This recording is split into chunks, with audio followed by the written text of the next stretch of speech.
如何安裝 RustDesk？ 首先呢，打開一個瀏覽器，然後呢喺個網址呢度呢打 RustDesk， 撳 Enter， 然後呢撳藍色呢個 Download，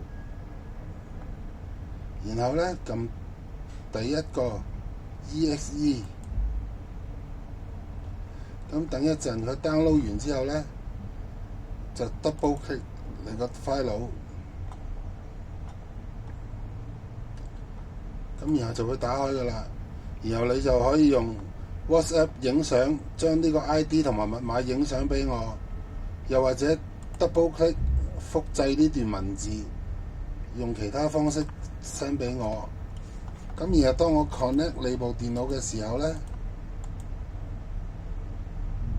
你個畫面就會出現呢個畫面。咁然後你要撳綠色接受並提升權限，然後揀是，好啦，咁就得㗎啦，講完。